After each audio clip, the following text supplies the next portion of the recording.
The scorching summer of 1878 brought nothing but despair to Nora Dawson as she stood abandoned at the Texas-Mexico border, clutching her 3-month-old daughter against her chest while the dust from retreating wagon wheels still hung in the air. The man who had promised her a life of love and security had vanished with the caravan heading south, leaving her with nothing but her baby, a small bundle of belongings, and a broken heart that ached more painfully than her parched throat. The sun beat down mercilessly on the barren landscape, and Nora's thin cotton dress provided little protection against the relentless heat. Her daughter, Emma, whimpered softly, her tiny face red and glistening with sweat. Nora's water supply had dwindled to mere drops, and the nearest town was miles away, too far for a weakened woman carrying an infant to travel in this scorching heat. "Hush now, little one," Nora whispered, her voice cracking from thirst. "Someone will come. Someone must come." But as the minutes stretched into hours and the sun began its slow descent toward the horizon, hope faded with the daylight. Nora had left her home in Boston 6 months ago, following James Wheeler, a charming trader who had swept her off her feet with promises of adventure and devotion. Her family had disowned her for running away with a man they deemed unworthy, and now he had abandoned her too, leaving her alone in a strange and unforgiving land after discovering she was with child. Emma's cries grew more insistent as hunger gnawed at her tiny stomach. Nora tried to nurse her, but dehydration had left her milk supply diminishing. Tears streamed down her dust-coated cheeks as she contemplated their fate in this desolate place. The sound of approaching hoofbeats startled her from her despondent thoughts. Instinctively, she clutched Emma tighter and backed away from the trail, unsure whether the approaching rider represented salvation or further danger. In these lawless borderlands, a lone woman was vulnerable prey. A tall figure on horseback appeared through the heat haze, the silhouette growing clearer as it approached. A man astride a magnificent chestnut stallion, his broad shoulders and confident posture marking him as someone at home in this harsh environment. As he drew nearer, Nora could make out the weathered Stetson that shaded his face, the leather vest over a simple cotton shirt, and the revolver holstered at his hip. The rider slowed his horse as he spotted Nora and the baby. He stopped several yards away, seemingly assessing the situation before dismounting with fluid grace that belied his tall frame. He approached cautiously, leading his horse by the reins. "Madam," he called out, his voice deep but gentle. "You look like you might be in some trouble." Nora hesitated, clutching Emma to her chest. "Our caravan. They left us behind." Her voice faltered. She wouldn't tell this stranger the whole, humiliating truth, not yet. The man stepped closer, and Nora could now see his face clearly. He was younger than she'd initially thought, perhaps in his late 20s, with sun-bronzed skin, a strong jawline, and the most startlingly blue eyes she had ever seen. Those eyes now widened with concern as they took in her disheveled appearance and the infant in her arms. "Name's Owen Yeardley, madam. I run cattle about 20 miles north of here." He removed his hat, revealing thick sandy hair. "That little one don't look too good in this heat." Nora glanced down at Emma, whose whimpers had quieted to an ominous silence, her normally rosy lips now pale. Fear clutched at Nora's heart. "Please," she whispered. "My baby needs water. I'm Nora Dawson." Without hesitation, Owen retrieved a canteen from his saddle. "Here, Mrs. Dawson. Small sips for you, and wet your finger for the little one's lips." "Miss," Nora corrected automatically as she gratefully accepted the water. "And this is Emma." A shadow crossed Owen's face, but he nodded. "Where's your destination, Miss Dawson? You got family nearby?" Nora moistened Emma's lips, relief flooding through her as the baby began to respond. "No family, no destination anymore." She looked up at him, too exhausted and desperate to maintain pretenses. "The man I traveled with. He abandoned us when he learned I was with child. Said it wasn't his concern." Owen's jaw tightened, and Nora braced herself for judgment or dismissal. Instead, he surprised her. No man worth his salt leaves a woman and child to die in the desert. He looked at the darkening sky. "Night's coming. Temperature drops fast out here.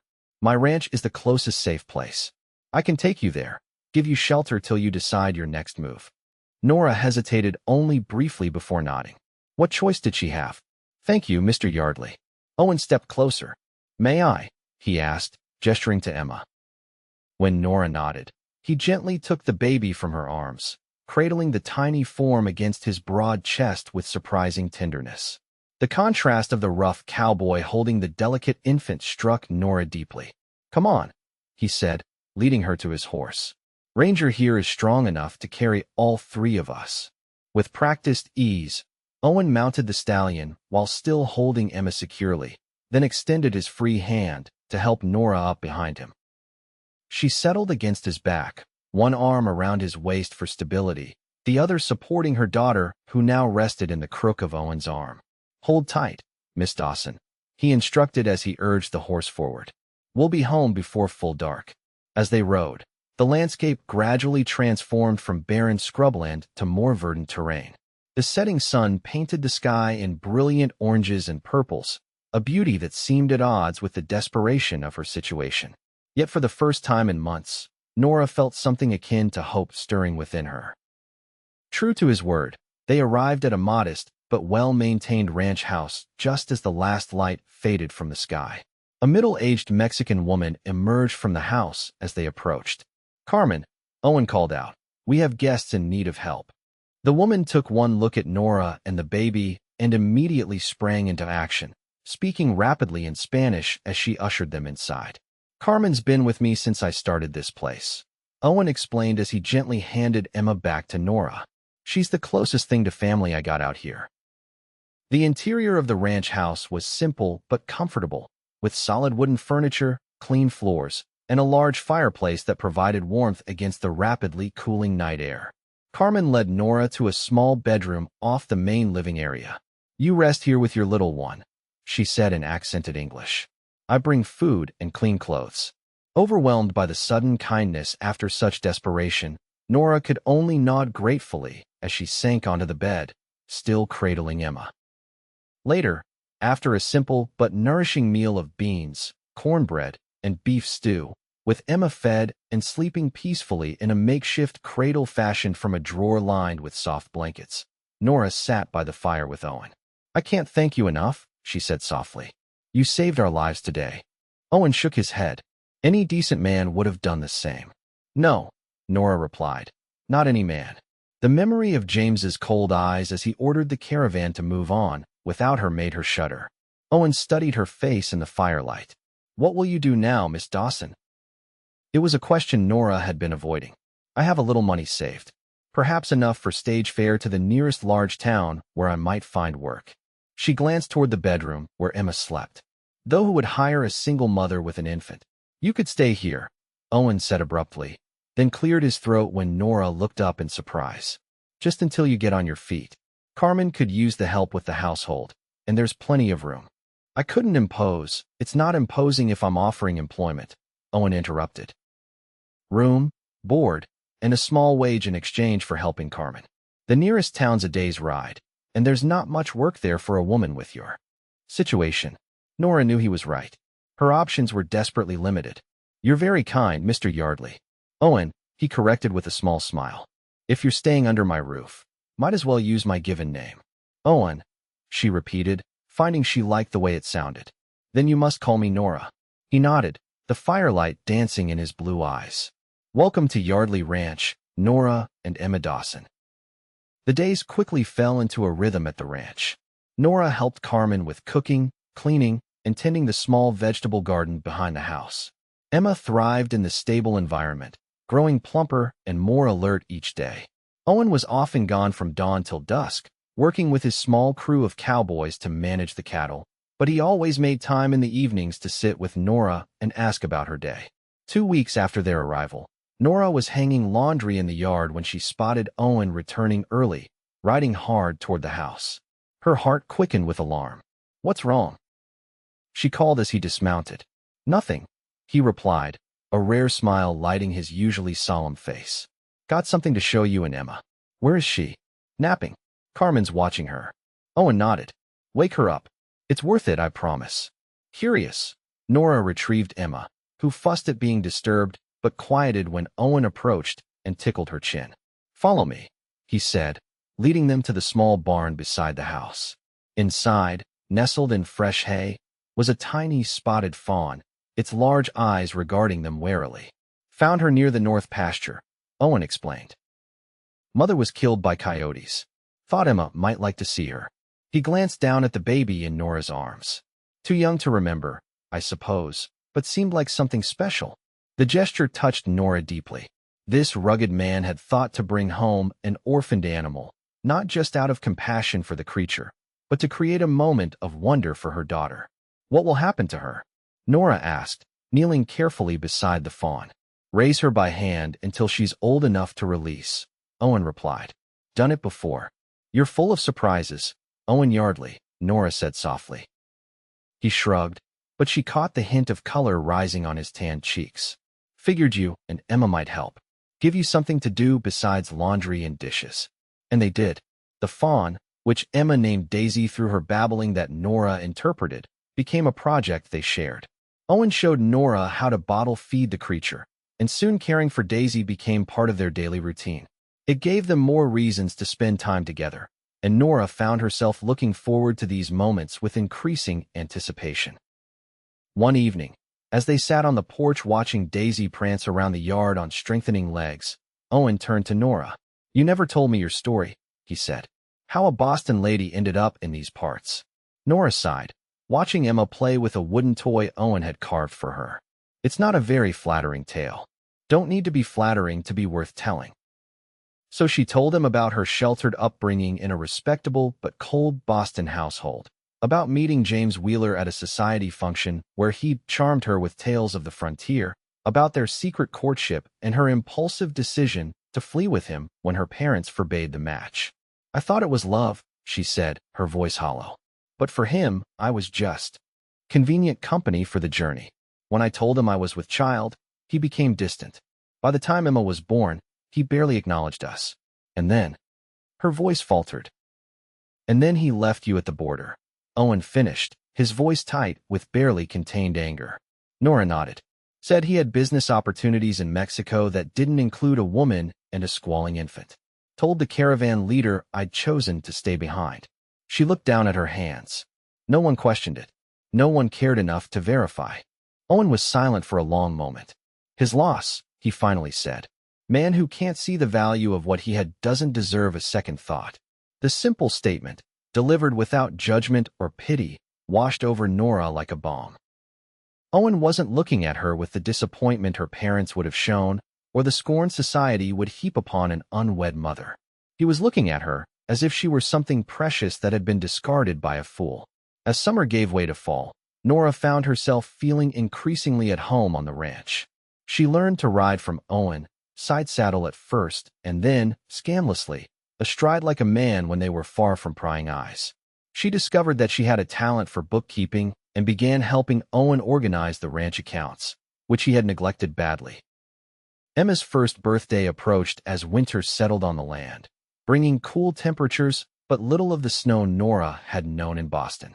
The child was walking now, toddling after Carmen in the kitchen and reaching for Owen whenever he entered a room. It warmed Nora's heart to see how naturally he had taken to Emma, how gentle this strong man could be with her daughter. One evening, as they sat by the fire after Emma had been put to bed, Owen cleared his throat nervously. Been thinking, Nora, he began, staring into the flames rather than meeting her eyes. Emma's growing fast. Soon she'll need more than this ranch can offer. Schooling, other children to play with. Nora's heart sank. Was this his way of suggesting it was time for them to move on? There's a decent-sized town about 50 miles east, he continued. Has a school, church, proper doctor. Been thinking of buying some land there. Building a house. Nora set down her mending. You're leaving the ranch? Owen finally looked at her, his blue eyes serious. Not leaving ranching. Just thinking maybe it's time to expand. Could keep this place as the main operation, but have somewhere in town too. For Emma's sake. For Emma's sake, Nora repeated softly, trying to understand. Owen stood abruptly and walked to the window, his back to her. Unless you were planning to move on soon. I know you said this was temporary. The possibility that had been growing in Nora's heart these past months suddenly crystallized into certainty. She didn't want to leave. Not the ranch, and certainly not Owen. I hadn't made any plans to leave, she said carefully. Owen turned back to her, hope evident in his expression. No, no, she confirmed. Emma and we're happy here. He took a step toward her. Nora, I'm not good with fancy words like that Wheeler fellow probably was, but I've come to care for you, and Emma's something fierce. Nora's breath caught. Owen, let me finish before I lose my nerve, he said, crossing the room to kneel before her chair. I know I'm just a rough cowboy with dirt under my nails and not much education, but I can offer you stability, respect, and a home where you and Emma will always be safe and cherished. Tears welled in Nora's eyes as Owen took her hands in his. I'm asking if you might consider becoming my wife, he said, his voice husky with emotion. Not just for Emma's sake, though I already love that little girl like she was my own, but because the thought of you two leaving tears me apart inside. Nora couldn't speak past the lump in her throat. Instead, she leaned forward and pressed her lips to his, a gentle kiss that conveyed all the feelings she couldn't yet voice. When she pulled back, Owen's eyes were wide with wonder. Is that a yes? Yes, Nora whispered. Yes, Owen Yeardley, I will marry you. His face split into a grin that transformed his usually serious countenance. He rose, pulling her to her feet and into his arms for another kiss, this one deeper and filled with promise. I'll make you both so happy, he murmured against her hair. I swear it. As news of their engagement spread, Nora was surprised by the warm reception from the neighboring ranchers and their families. Rather than the judgment she had feared as an unwed mother, she found acceptance, particularly when Owen made it clear that he considered Emma his daughter in all but name. They were married in early spring of 1879 in the small church in the nearest town, with Emma toddling down the aisle ahead of Nora, scattering wildflower petals with Carmen's help. Owen had arranged for a justice of the peace to be present as well, and after the ceremony, he presented Nora with adoption papers that would legally make Emma his daughter. You don't have to do this, Nora said, touched beyond words. Want to? Owen replied simply. Want the whole world to know she's mine. Their wedding night was spent in the finest room of the town's small hotel, with Carmen looking after Emma back at the ranch. It was Nora's first experience of physical love freely given and joyfully received, and Owen's tenderness and patience as he introduced her to passion's pleasures healed wounds she hadn't realized were still raw. As promised, Owen purchased land in the larger town to the east and began construction on a modest but comfortable house. They would split their time between the ranch and town as needed, especially as Emma grew older and required schooling. Life settled into a pattern of hard work and quiet joy. Owen continued to expand his cattle operation, while Nora took over the business side completely, revealing a shrewd mind for commerce that surprised and delighted her husband. Emma grew into a vibrant, curious child who adored her father and followed him everywhere when he was home. In the winter of 1880, Nora discovered she was expecting their second child. Owen's reaction was everything she could have hoped for: tears of joy, gentle hands on her still flat stomach, whispered promises to their unborn child. Boy or girl doesn't matter, he told her as they lay in bed one night, his hand protectively covering her growing belly. Long as they're healthy and have your spirit. And your kindness, Nora added, stroking his cheek. Your sense of justice. Owen turned his face to kiss her palm. Still can't believe my luck, finding you that day. I think I found you, Nora corrected with a smile. Or rather, you found us when we needed you most. Their son, William, was born in the summer of 1881, a strong boy with his father's blue eyes and his mother's dark hair. Emma, now 3, appointed herself his special protector and proudly told anyone who would listen that she was a big sister. As the years passed, their family continued to grow. A daughter, Catherine, joined them in 1883, followed by another son, Joseph, in 1886. The ranch prospered under their joint management, and their house in town became a gathering place for friends and neighbors. On Emma's 10th birthday in 1888, Owen presented her with a beautiful pinto pony of her very own. As Nora watched her daughter's face light up with joy, Owen's arms secure around her waist, she reflected on the journey that had brought them here. Penny for your thoughts, Owen murmured as Emma led her new pony around the corral, her siblings cheering her on. I was just thinking about that day at the border, Nora replied. How close we came to a very different fate. Owen's arm tightened around her. Don't like thinking about that. But we should, Nora insisted gently. Because it reminds us how precious this is, what we've built together. Later that night, with the children asleep and the house quiet, Owen and Nora sat on their porch swing, watching the stars emerge in the clear Texas sky. The air was fragrant with blooming jasmine from the vine Nora had planted years ago, now covering the entire porch trellis. You know, Owen said thoughtfully, when I found you that day, I thought I was just doing what any decent man would do. Nora leaned her head against his shoulder. And I thought you were my last chance at survival. Turns out we were both wrong, he mused, pressing a kiss to her temple. You weren't just someone to save. You were the answer to a prayer I didn't even know I was making. And you weren't just our rescuer, Nora replied, thinking of the lonely, quiet man she had first met, now transformed into the confident, loving father and husband beside her. You were our home. Owen took her hand, his thumb tracing over the simple gold band he had placed there 9 years before. Remember what I promised you that first day? When I lifted you and Emma onto Ranger? Nora smiled at the memory. You promised we'd be home before dark. And I kept that promise, Owen said, his voice thick with emotion. But there was another promise I made to myself that day, looking at you holding that tiny baby with such courage despite everything. I promised that if you gave me the chance, I'd spend the rest of my life making sure you and Emma never felt abandoned again. Tears welled in Nora's eyes. Oh, Owen, have I kept that promise, Nora? He asked, suddenly vulnerable in a way he rarely allowed himself to be. Nora turned to face him fully, cradling his beloved face between her hands. Every single day, she whispered before kissing him tenderly. Every single day, as they sat together in the gathering darkness, the sounds of their sleeping children drifting through the open windows, Nora thought about the twists of fate that had brought her here. James Wheeler's betrayal, which had seemed like the end of her world, had actually been the beginning of something far more precious and true. She had been abandoned at a desolate border with nothing but her baby and her broken dreams. But a cowboy with kind eyes and a gentle heart had lifted them both not just onto his horse that day, but into a life filled with love, respect, and belonging.